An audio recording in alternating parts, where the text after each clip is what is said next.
बच्चों कैसे हैं आप सब। आज शास्त्रीय प्रथम खंड की कक्षा है और अभी इस कक्षा में पिछले 2 दिनों से निर्मला उपन्यास का पाठ मैं फिर से कर रहा हूँ। हमने कल 7 और 8 परिच्छेद का कुछ अधूरांश पढ़ा था, आज उसको फिर से पढ़ेंगे। कल तक मैं इसका पाठ का वाचन करूँगा, इस उपन्यास का। उसके बाद अगली कक्षा से जहाँ तक हमने इस उपन्यास को पढ़ा है उसके बारे में कुछ प्रश्न हल करने की कोशिश करेंगे, कुछ वस्तुनिष्ठ प्रश्न और कुछ दीर्घ उत्तरीय प्रश्न जो आपके परीक्षा के लिए सदुपयोगी होगा। तो पहले देखते हैं 8वां परिच्छेद का जो अधूरा अंश है उसे हम आज तक कहाँ तक पूरा कर सकते हैं।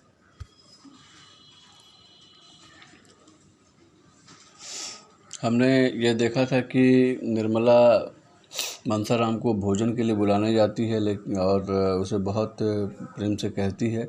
मनसाराम आने को राज़ी भी हो जाता है कि अचानक वकील साहब आ जाते हैं और फिर से वकील साहब को देखकर निर्मला अपने तेवर बदल लेती है। उसे डर लग जाता है कि फिर वकील साहब कुछ उल्टा ना सोच लें, इसलिए वह फिर से मनसाराम को बहुत दुत्कारती है और इसके कारण मनसाराम काफ़ी दुखी होता है और पैर छटकते हुए वह वकील साहब के साथ निर्मला घर में आ जाती है, अपने कमरे में आ जाती है और वहाँ मनसाराम अकेला रह जाता है।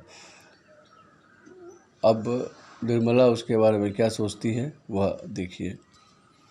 दिल में वह क्या समझता होगा। उसके मन में यह प्रश्न न उठा होगा कि पिताजी को देखते ही उसकी त्योरियाँ बदल गईं। इसका कारण भी क्या उसकी समझ में आया होगा। बेचारा खाने आ रहा था, तब तक यह महाशय न जाने कहाँ से फट पड़े। इस रहस्य को उसे कैसे समझाऊं। समझाना संभव भी है। हाय भगवान, मैं किस विपत्ति में फंस गई। सवेरे वह उठकर घर के काम धंधे में लग गई। सहसा 9 बजे भुंगी ने आकर कहा कि मनसा बाबू तो अपने कागज पत्तर सब एक्के पर लाद रहे हैं। निर्मला ने हकबका कर कहा, एक्के पर लाद रहे हैं, कहाँ जाते हैं मुंशी भंगी? मैंने पूछा तो बोले कि मैं अब स्कूल में ही रहूँगा। मनसाराम प्रातःकाल उठकर अपने स्कूल के हेडमास्टर साहब के पास गया था और अपने रहने का प्रबंध कराया था। हेडमास्टर साहब ने तो पहले तो कहा कि यहाँ जगह नहीं है, तुमसे पहले के कितने ही लड़कों को प्रार्थना पत्र पढ़े हुए हैं। लेकिन जब मनसाराम ने कहा कि मुझे जगह नहीं मिलेगी तो कदाचित मेरा पढ़ना होना हो सके और इम्तहान में शरीक न हो सकूं। हेडमास्टर को हार माननी पड़ी। मनसाराम के प्रथम श्रेणी में पास होने की आशा थी। अध्यापकों को विश्वास था कि वह उस शाला की कीर्ति को उज्ज्वल करेगा। हेडमास्टर साहब ऐसे लड़के को कैसे छोड़ सकते थे। उन्होंने अपने दफ्तर का कमरा उसके लिए खाली कर दिया और मनसाराम वहाँ से आते ही अपना सामान एक्के पर लादने लगा। मुंशी जी ने कहा, अभी ऐसी क्या जल्दी है, 2-4 दिन में चले जाते। मैं चाहता हूँ कि तुम्हारे लिए कोई अच्छा सा रसोइया ठीक कर दूँ। मनसाराम, वहाँ का रसोइया बहुत अच्छा भोजन पकाता है। मुंशी जी, अपने स्वास्थ्य का ध्यान रखना, ऐसा न हो कि पढ़ने के पीछे स्वास्थ्य खो बैठो। वहाँ 9 बजे के बाद कोई पढ़ने नहीं आता और सबको नियम के साथ ही खेलना पड़ता है। बिस्तर क्यों छोड़ देते हो? सोओगे किस पर? कंबल लिए जाता हूँ, बिस्तर की ज़रूरत नहीं है। कहार, जब तक तुम्हारा सामान रख रहा है तो जाकर कुछ खा लो। रात में भी कुछ नहीं खाया तुमने। वहीं खा लूँगा। रसोइये से भोजन बनाने को कह आया हूँ, यहाँ खाने लगूँगा तो देर हो जाएगी। घर में जियाराम और सियाराम भी भाई के साथ जाने की जिद कर रहे थे। निर्मला उन दोनों को बहला रही थी, बेटा वहाँ छोटे लड़के नहीं रहते, सब काम अपने ही हाथ से करना पड़ता है। एकाएक रुक्मिणी ने आकर कहा, तुम्हारा वज्र का हृदय है महारानी। लड़के ने रात से कुछ भी नहीं खाया, इस वक्त भी वह बिन खाए पिए चला जा रहा है और तुम लड़कों को लिए बातें करती हो। उसको तुम नहीं जानती। यह समझ लो कि वह स्कूल नहीं जा रहा है, वनवास ले रहा है। वह नहीं फिर लौट कर आवेगा। वह उन लड़कों में नहीं है जो खेल में मार भूल जाते हैं। बात उसके दिल पर पत्थर की लकीर हो जाती है। निर्मला ने कातर स्वर के, क्या करूं दीदी जी, वह किसी की सुनते ही नहीं। आप जरा जाकर बुला लें, आप बुलाने से आ जाएंगे। आखिर हुआ क्या है? वह जो भागा जाता है घर से तो उसका जीव कभी उचाट न होता था। उसे तो अपने घर के सिवा कुछ अच्छा ही नहीं लगता था। तुम ही ने उसे कुछ कहा होगा या उसकी शिकायत की होगी। क्यों अपने लिए कांटे बोती हो? रानी, घर को मिट्टी में मिलाकर तुम चैन से न बैठोगी। मैंने कुछ कहा हो तो मेरी ज़बान कट जाए। हाँ, सौतेली होने का बदनाम तो हो ही रही हूँ। आपसे हाथ जोड़ती हूँ, जरा आकर बुला लीजिए। रुक्मिणी ने तीव्र स्वर में कहा, तुम क्यों नहीं बुला लाती? क्या छोटी हो जाओगी? अपना होता तो क्या इस तरह बैठी रहती। निर्मला की दशा उस पंखहीन पक्षी की तरह हो रही थी जो सर्प को देखकर उड़ना भी चाहता है पर उड़ नहीं सकता, उछलता है और गिर पड़ता है, पंख फड़फड़ा कर रह जाता है। उसका हृदय अंदर ही अंदर तड़प रहा था, वह बाहर न जा सकती थी। इतने में दोनों लड़के रोते हुए अंदर से आकर बोला, भैया जी चले गए। निर्मला मूर्तिवत खड़ी रही, मानो संज्ञाहीन हो गई हो। चले गए? घर तक नहीं आए, मुझसे मिलने तक नहीं आए, चले गए, मुझसे इतनी घृणा। मैं उनकी कोई न सही, उनकी बुआ तो थी, उनसे मिलने तो आना चाहिए था। मैं यहाँ न थी, अंदर कैसे कदम रखते, मैं देख लेती ना, इसलिए चले गए। और यहाँ ये 8वां परिच्छेद समाप्त हो गया। आगे 9वां परिच्छेद है। मनसाराम के जाने से घर सुना हो गया। दोनों छोटे लड़के उसी स्कूल में पढ़ते थे। निर्मला रोज़ उनसे मनसाराम का हाल पूछती थी। आशा थी कि छुट्टी के दिन वह आएगा, लेकिन जब छुट्टी के दिन गुजर गए तो वह ना आया तो निर्मला की तबीयत घबराने सी लगी। उसने उसके लिए मूंग के लड्डू बना रखे थे। सोमवार को प्रातः भंगी को लड्डू देकर मदरसे भेजा। 9 बजे भंगी लौट आई। मनसाराम ने लड्डू ज्यों के त्यों लौटा दिए। निर्मला पूछा, पहले से कुछ हरे हुए हैं रे? हरे भरे तो कुछ नहीं हुए और सूख गए हैं। क्या जी अच्छा नहीं है क्या? मैंने तो यह नहीं पूछा बहू जी, झूठ क्यों बोलूं? हाँ, वहाँ का कहार मेरा देवर लगता है। वह कहता था कि तुम्हारे बाबूजी की खुराक तो कुछ है ही नहीं, 2 फुल्कियाँ खाकर उठ जाते हैं, फिर दिन भर कुछ खाते ही नहीं है, हरदम पढ़ते रहते हैं। निर्मला, तुमने पूछा नहीं लड्डू क्यों लौटाए देते हो? यह तो नहीं पूछा बहू जी, झूठ क्यों बोलूं? उन्होंने कहा इसे लेती जा, यहाँ रखने का कुछ काम नहीं, सो मैं लेती आई। और कुछ न कहते थे? पूछा नहीं कल क्यों नहीं आए? छुट्टी तो थी। बहू जी झूठ क्यों बोलूं? यह पूछने कि तो मुझे सुध ही ना रही। हाँ, यह कहते थे कि अब तू भी मत आना, न मेरे लिए कोई चीज़ लाना, और अपनी बहू जी से कह देना कि मेरे पास कोई चिट्ठी पत्तर न भेजे, लड़कों से भी मेरे पास कोई संदेशा न भेजे। और एक बात ऐसी कही बहू जी कि मेरे मुंह से तो निकल ही नहीं सकती। फिर रोने लगे। कौन सी बात कहो तो? क्या कहूँ बहू जी? कहते थे मेरे जीने को धिक्कार है, यह कहकर रोने लगे। निर्मला के मुंह से एक ठंडी सांस निकल गई। ऐसा मालूम हुआ जो मानो कलेजा बैठा जाता है। उसका रोम आर्तनाद से रुदन हो रहा था। वह वहाँ बैठी न रह सकी, जाकर बिस्तर पर मुंह ढाँप कर लेटी रही और फूट कर रोने लगी। वह भी जान गए। उसके अंतःकरण में बार बार यह आवाज़ गूंज रही, वह जान गए। भगवान, अब क्या होगा? जिस संदेह की आग में वह भस्म हो रही थी, अब शत गुण वेग से धधकने लगी है। उसे अपनी कोई चिंता न थी। जीवन में अपने सुख की क्या आशा थी उसे, जिसकी उसे लालसा होती? उसे अपने मन को इस विचार से समझा लिया था कि मेरे पूर्व कर्मों का प्रायश्चित है। कौन प्राणी ऐसा निर्लज होगा जो इस दशा में बहुत दिन तक जी सके? कर्तव्य की वेदी पर उसने अपने जीवन और उसकी सारी कामनाएं होम कर दी थी। हृदय रोता रहता था, पर मुख से हंसी का रंग भरना पड़ता था, जिसका मुंह देखने को जी न चाहता था। उसके सामने हंस कर बातें करनी पड़ती थी। जिस देह का स्पर्श उसे सर्प के साथ शीतल के समान लगता था, उससे आलिंगित होकर उसे जितनी घृणा और मन वेदना होती थी, उसे कौन जान सकता है। उस समय उसकी इच्छा यही होती थी कि धरती फट जाए और मैं उसमें समा जाऊं, लेकिन सारी विडंबना अपने तक ही थी और अपनी चिंता करनी उसने छोड़ दी थी। लेकिन वह समस्या अब अत्यंत भयंकर हो गई थी। वह अपनी आंखों से मनसाराम की आत्मपीड़ा को नहीं देख सकती थी। मनसाराम जैसे मनस्वी साहसी युवक पर इस अपेक्ष का जो असर पड़ सकता था, उसकी कल्पना से ही उसके प्राण कांप उठे थे। अब चाहे उस पर कितने ही संदेह क्यों ना हो, चाहे वह आत्महत्या ही उसे क्यों ना करनी पड़े, वह चुप नहीं बैठ सकती। मनसाराम की रक्षा के लिए वह विकल हो गई। उसने संकोच और लज्जा की चादर उतार फेंकने का निश्चय कर लिया। वकील साहब भोजन करने कचहरी जाने के पहले एक बार उससे निश्चय ही मिल लिया करते थे। उनके आने का समय हो गया था, आ ही रहे होंगे, यह सोचकर निर्मला द्वार पर खड़ी हो गई, उनका इंतज़ार करने लगी। लेकिन यह क्या, वह तो बाहर चले जा रहे हैं, गाड़ी जुत गई है। यह हुक्म वह वहीं से दिया करते थे। आज तो क्या आज वह न जाएंगे, बाहर ही चले जाएंगे? नहीं, ऐसा ना हो पाएगा। उसने भंगी से आकर पूछा, जा बाबूजी को बुला ला, कहना एक ज़रूरी काम है, सुन लीजिए। मुंशी जी जाने को तैयारी थे। यह संदेशा पाकर अंदर आए, पर कमरे में ना आकर कुछ दूर से ही पूछा, क्या बात है भाई?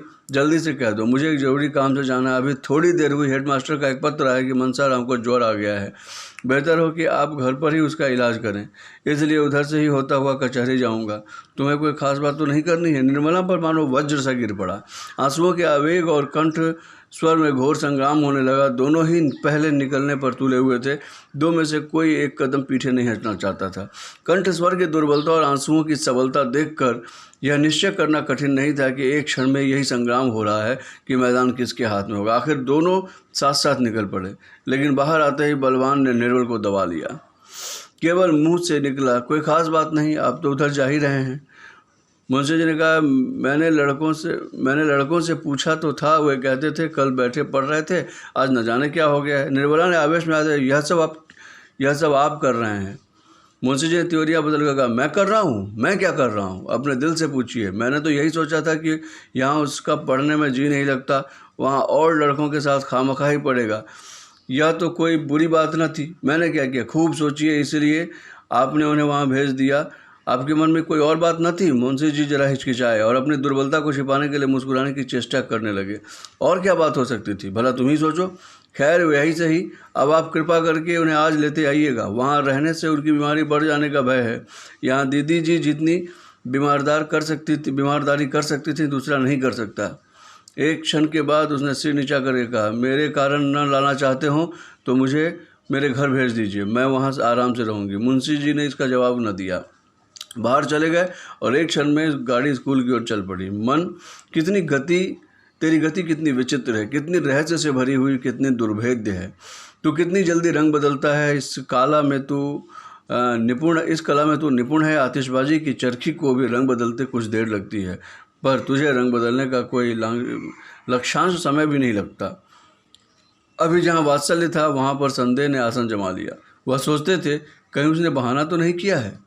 और यहाँ ये 9वां परिच्छेद समाप्त हो गया। हम अब 10वें परिच्छेद की ओर चलते हैं।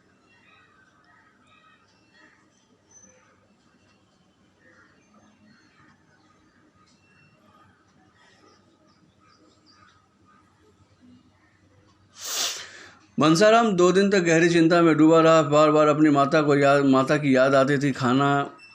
न खाना अच्छा लगता था, न ही पढ़ने में जी लगता था। उसकी काया पलट सी हो गई थी। 2 दिन गुजर गए थे और छात्रालय में रहते हुए उसने वह काम न किया जो स्कूल के मास्टरों ने घर से कर लाने को दिया था। परिणाम स्वरूप वह उसे बेंच पर खड़ा होना पड़ा। जो बात कभी न हुई थी आज हो गई। वह असह्य अपमान उसे सहना पड़ा। तीसरे दिन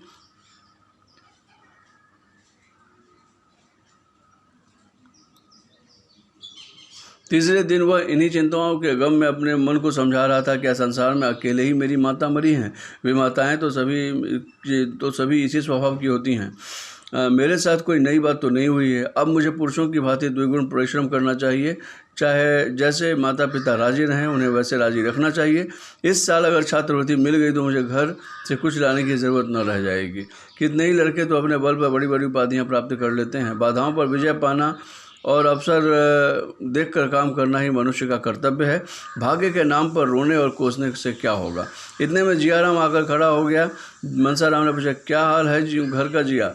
नई माँ जी प्रसन्न तो होंगी? जी हाँ, उनके मन का हाल तो मैं नहीं जानता, लेकिन जब से तुम आए उन्होंने एक जून भी खाना नहीं खाया है। जब देखो तब रोया ही करते हैं। जब बाबूजी आते हैं तब अलबत्ता हंसने लगती हैं। तुम चले जाते हो तो मैंने भी शाम को अपनी किताबें संभाली, यहीं तुम्हारे साथ रहना चाहता था।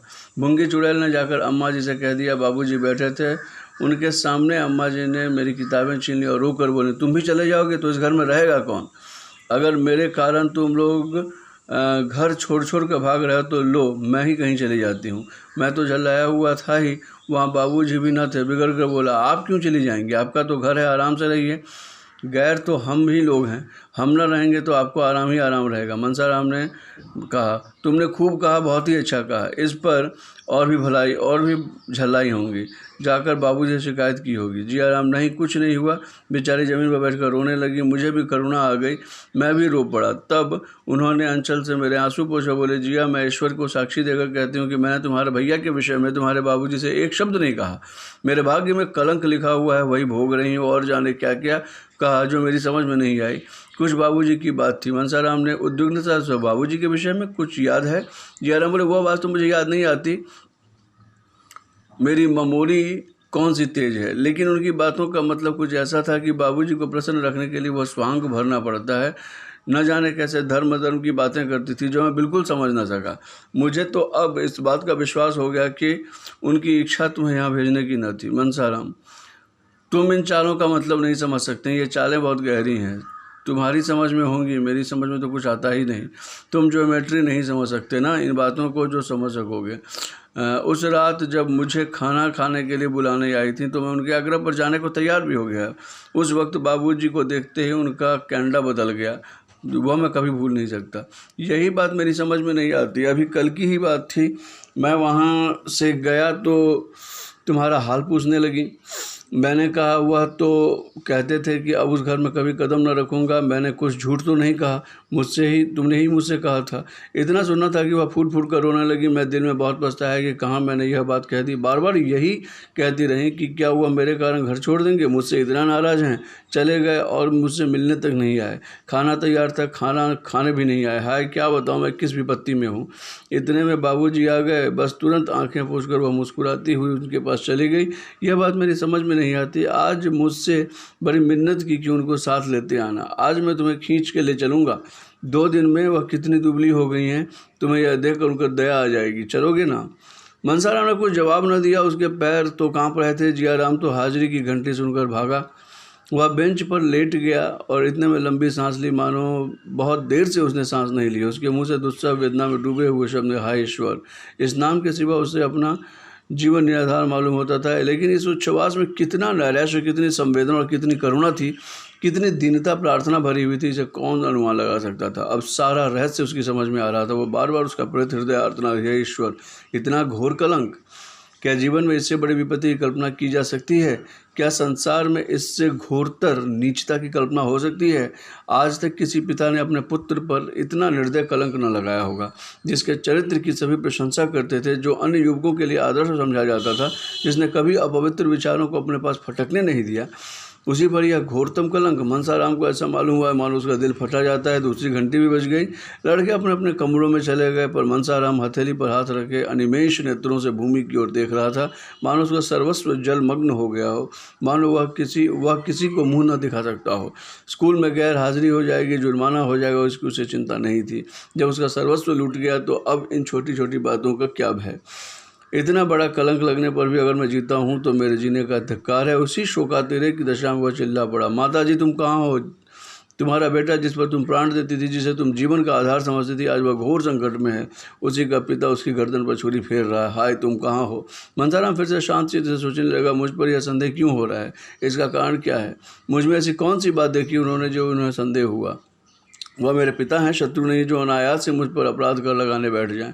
जरूर उन्होंने कोई ना कोई ऐसी बात देखी या सुनी होगी। मुझ पर कितना स्नेह था। मेरे बगैर भोजन न करते थे, वही मेरे शत्रु हो जाएं, यह बात आकार नहीं हो सकती। अच्छा, इस संदेह का बीजरोपण किस दिन हुआ? मुझे बोर्डिंग हाउस में ठहराने के पीछे की बात तो नहीं है? जिस दिन रात में वह मेरे कमरे में आकर मेरी परीक्षा ने लगे, उसी दिन उनकी त्योरियां चढ़ी हुई थी। उस दिन कौन सी ऐसी बात हुई जो उन्हें अप्रिय लगी? मैं नई माँ से कुछ खाने को मांगने गया था। बाबूजी उस वक्त बैठे हुए थे। हाँ, अब याद आया। उसी वक्त उनका चेहरा तमतमा गया था। उसी दिन से नई अम्मा ने मुझसे पढ़ना छोड़ दिया।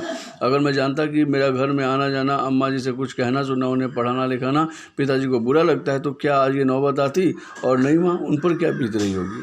मनसाराम ने अब तक निर्मला की ओर ध्यान ही नहीं दिया था। निर्मला का ध्यान आते ही उसके रोए खड़े। हाय, उनका सरल स्नेहशील हृदय कैसे आघात को सह रहा होगा। मैं कितने भ्रम में था। मैं उनके स्नेह को कौशल समझता रहा। मुझे क्या मालूम था कि उन्हें पिताजी के भ्रम को शांत करने के लिए मेरे प्रति इतना कठोर व्यवहार करना पड़ा। मैंने उन पर कितना अन्याय किया है। उनकी दशा तो मुझसे भी खराब हो रही होगी। मैं तो यहाँ चला आया, मगर वह कहाँ जाएंगी? जिया कहता था उन्होंने 2 दिन से भोजन नहीं किया। हर दम रोया करती हैं। कैसे जाकर समझाऊं? वह इस अभागे के पीछे अपने सिर पर विपत्ति क्यों ले रही हैं? वह क्यों मेरा बार बार हाल पूछती हैं? क्यों बार बार मुझे बुलावा भेजती हैं? कैसे कह दूं कि माता, मुझे तुमसे कोई भी शिकायत नहीं, मेरा दिल तुम्हारी तरफ से साफ है।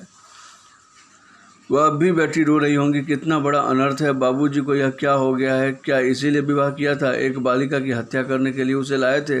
इस कोमल पुष्प को मसल डालने के लिए उसे तोड़ा था? उसका उद्धार कैसे होगा? उस निरपराधिनी का मुख कैसे उज्जवल होगा?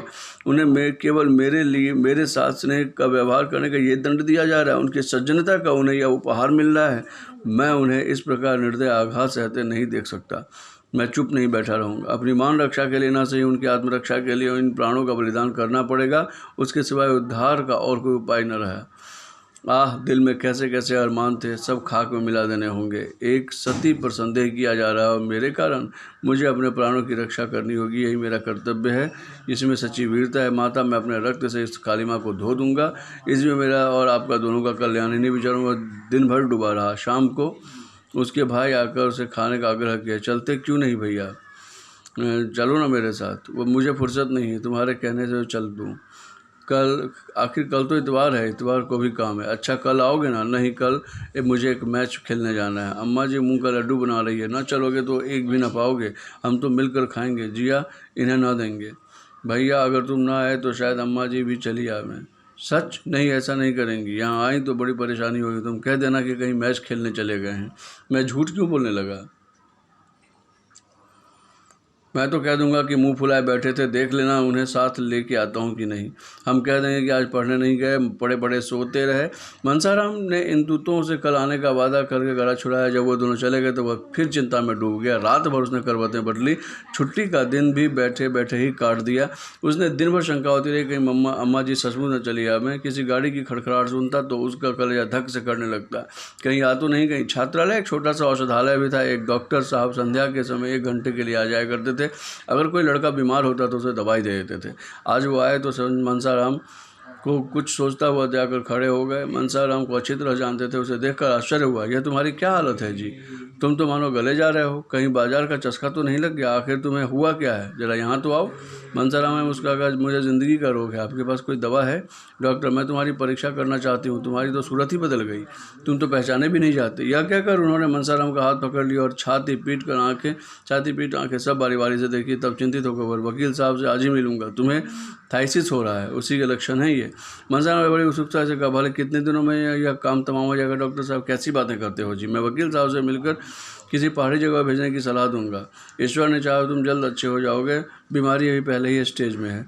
मनसाराम, तो अभी 1-2 साल की मालूम देर होती है। मैं तो इतना इंतज़ार नहीं कर सकता। सुनिए, मुझे थाइसिस वाइसिस कुछ नहीं है, ना कोई दूसरी शिकायत है।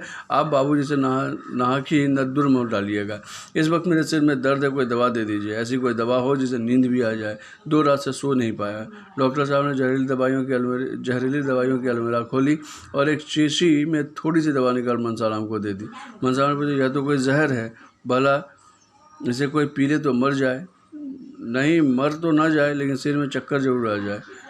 ऐसी कोई दवा इसमें है जो पीते ही प्राण निकल जाए? इसमें 1-2 नहीं, कितनी ही दवाएं हैं। वह जो शीशी देख रही हो ना, इसकी एक बूंद भी पेट में चले जाए तो आन फान में मौत हो जाए। क्यों डॉक्टर साहब, जो लोग जहर खा लेते हैं उन्हें बड़ी तकलीफ होती होगी? सभी जहरों में तकलीफ नहीं होती है। बाज़ तो ऐसे भी पीते हैं जैसे आदमी ठंडा हो जाता है। यह शीशी ये इसी किस्म की है। इसे पीते ही आदमी बेहोश हो जाता है और फिर उसे होश कभी नहीं आता। मनसाराम ने सोचा कि अब तो प्राण देना बहुत आसान है, फिर लोग डरते क्यों हैं? यह शीशी कैसे मिलेगी? अगर इस दवा का नाम पूछकर शहर के किसी दवा फरोश से लेना चाहूँगा तो वो भी मना कर देगा। इसके मिलने में कोई दिक्कत नहीं है। यह तो मालूम हो ही जाएगा कि प्राणों का अंत कितनी आसानी से किया जा सकता है। मनसाराम इतना प्रसन्न हुआ मानो कोई इनाम पा गया। उसके दिल में पर से एक बोझ हट गया। चिंता की मेघ राशि जो सिर पर मंडरा रही थी छिन्न भिन्न हो गई। महीनों बाद उसे आज से एक स्फूर्ति का अनुभव हुआ। कई लड़के थिएटर देखने जा रहे थे। निरीक्षक से आज्ञा उसने ले ली।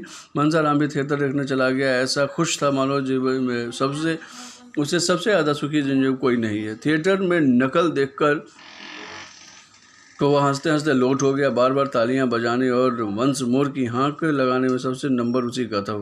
गाना सुनकर वह मस्त हो जाता था, ओह हो करके चिल्लाता था। दर्शकों की निगाह बार बार उसी की तरफ जाते थे। थिएटर के पात्र भी उसी की ओर ताकते थे और यह जानने को उत्सुक थे कौन महाशय हैं इतने रसिक और भावुक है। उसके मित्रों को उसकी इस श्रृंखला पर आश्चर्य हो रहा था। वह बहुत शांतचित्त गंभीर स्वभाव का युवक था। आज वह क्यों इतना हास्यशील हो गया है और इतना विनोद के बाराबार है। 2 बजे को थिएटर से लौटने के बाद हास्योन्माद कम नहीं हुआ।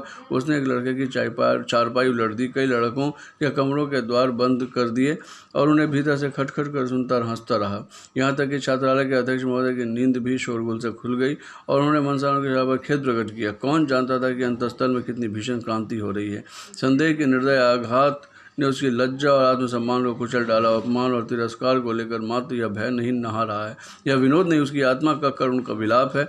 और जब वे लड़के सो गए तब वह भी अपनी चारपाई पर लेटा, लेकिन उन्हें नींद नहीं आई। एक क्षण के बाद वह उठ बैठा और सारी पुस्तकें बांध कर संदूक में रख दें। और जब मरना ही है तो पढ़ कर क्या होगा। जिस जीवन में ऐसी ऐसी बाधाएं, ऐसी ऐसी यातनाएं, उसे मृत्यु नहीं अच्छी, कहीं अच्छी। यह सोचते सोचते तड़का हो गया। 3 रात से वह एक क्षण भी न सोया था। इस वक्त वह उठा तो उसके पैर थर-थर काँप रहे थे और सिर में चक्कर सा आ रहा था, आंखें जल रही थी, उसके शरीर पर सारे अंग शिथिल हो रहे थे। दिन चढ़ता जाता था, उसमें इतनी शक्ति भी न थी कि वह उठकर हाथ मुंह धो ले। एकाएक भंगी को रुमाल लिए कुछ कहार आते देखा, उसका कलेजा सन्न हो गया। हे ईश्वर, वह आ गई, अब क्या होगा। भंगी अकेली नहीं आई होगी, बग्गी जरूर आई होगी। कहाँ तो उसने उठा न जाता था। भंगी को देखते ही दौड़कर घबराई, अम्मा जी भी आई हैं क्या रे। जब मालूम हुआ कि अम्मा जी नहीं आई तो उसका चित्त शांत हुआ। भंगी बोला, भैया तुम कल नहीं आए, बहू जी तुम्हारी राह देखती रहीं, उनसे क्यों रूठे हो भैया। वह कहती हैं कि मैंने उनसे कोई शिकायत भी नहीं की है। मुझसे आज रोकर कहने लगी कि यह मिठाई लेती जा, और कहना कि मेरे कारण क्यों घर छोड़ दिया, कहाँ रख दूँ ये थाली। मनसाराम ने रुखाई में कहा, थाली अपने सिर पर पटक दे चुड़ैल, वहाँ चली जा जहाँ से मिठाई लेकर आई है। खबरदार जो फिर यहाँ आई तो सौगात लेकर चली हैं। जाकर कह देना मुझे उनकी मिठाई नहीं चाहिए। जाकर यह भी कह देना कि तुम्हारा घर है, तुम रहो, वहाँ बड़े आराम से सभी हैं, खूब खाते और मौज करते हैं। सुनती है बाबूजी के मुँह पर कहना, समझ गई, मुझे किसी का डर नहीं है, और जो करना चाहें कर डालें, जिससे दिल में कोई अरमान न रह जाए। वह इलाहाबाद, लखनऊ, कलकत्ता चला जाऊं, मेरे लिए सब कुछ एक ही जैसा है। वनवास में रखा क्या है। भैया मिठाई रख लो, नहीं रो रो कर मर जाएंगी, सच मानो रो कर मर जाएंगी। मनसाराम ने आंसुओं के उठते वेग को दबाकर कहा, मर जाएंगी मेरी बला से, मुझे कौन सा बड़ा सुख दे दिया उन्होंने जिसके लिए मैं पछता हूँ। मेरा तो उन्होंने सर्वनाश कर दी। कह देना मेरे पास कोई संदेशा न भेजने, इसकी कोई ज़रूरत नहीं है। भंगी भैया तुम तो कहते हो यहाँ खूब खाता हूँ और मौज करता हूँ, मगर देह आधी भी नहीं रही, जैसे आए थे उसके भी आधी नहीं रहे। यह तेरी आंखों का फेर है, देख लेना 2-4 दिनों में मैं भुट्टा कोल्हा हो जाऊंगा। उनसे यह भी कह देना कि रोना धोना बंद करें। जो मैंने सुना कि रोती हैं तो खाना नहीं खाती हैं, तो मुझसे बुरा कोई ना होगा। मुझे घर से निकाला है, अब चैन से रहें। चलिए प्रेम। आज के लिए इतना ही, कल फिर अगली कक्षा में।